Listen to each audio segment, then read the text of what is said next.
যুব এশিয়া কাপের ফাইনালে ভারতের এরকম হতাশাজনক হারের কারণ কি? কি কারণে তারা ফাইনালে গিয়ে টানা দুইবার হেরে গেল? ২০২৪ যুব এশিয়া কাপের ফাইনালের মঞ্চে বাংলাদেশের কাছে হেরে যায় ইন্ডিয়ান যুবারা এবং ২০২৫ সালে এসেও এশিয়া কাপের ফাইনালে পাকিস্তানের কাছে পরাজয় বরণ করে ইন্ডিয়ার টিমটি। কিন্তু এই পরাজয়ের কারণ কি? কি কারণে তারা ফাইনালে গিয়ে বারবার ব্যর্থ হচ্ছে ইন্ডিয়ার ক্রিকেটাররা? পুরো টুর্নামেন্ট দুর্দান্তভাবে খেলে আসা একটি দল ফাইনালে গিয়ে বারবার হতাশ হচ্ছে, বারবার হেরে যাচ্ছে তারা ফাইনালে গিয়ে। কি কারণে এমনটা হচ্ছে?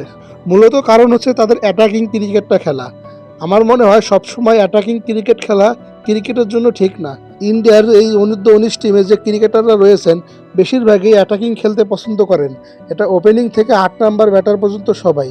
কিন্তু অনেক সময় আছে ক্রিকেটে আপনার ধৈর্য ধরেও খেলতে হবে, আপনার ডিফেন্ড করেও খেলতে হবে। কিন্তু ইন্ডিয়ার এই ক্রিকেটাররা যারা রয়েছেন এই দলে তারা সবাই অ্যাটাকিং খেলে, বিশেষ করে ওপেনিং ডিপার্টমেন্টটা এবং ওয়ান ডাউন ডিপার্টমেন্টে। পাকিস্তানের বিপক্ষে যখন এশিয়া কাপের ফাইনাল ম্যাচটিতে পাকিস্তান ৩৪৮ রান টার্গেট দেয়, বিপরীতে ইন্ডিয়ান যুবরা ব্যাট করতে এসে দুর্দান্ত শুরু করে বৈভব সূর্যবংশী। কিন্তু তাদের এই অ্যাটাকিং খেলাটাই কাল হয়ে দাঁড়ায় ইন্ডিয়ার। অ্যাটাকিং খেলতে গিয়ে পরপর উইকেট পড়ে যায় টিম ইন্ডিয়ার, আর এই জায়গাটায় ব্যাকফুটে চলে যায় টিম ইন্ডিয়া। তাদের এই অ্যাটাকিং খেলার কারণে তারা ম্যাচ থেকে ছিটকে গিয়েছে। ক্রিকেটে আপনার যেমন অ্যাটাকিংটাও খেলতে হবে, তেমনি সিচুয়েশন বুঝে আপনাকে ডিফেন্স করেও খেলতে হবে। দলের প্রয়োজনে আপনাকে অনেকভাবেই খেলতে হবে।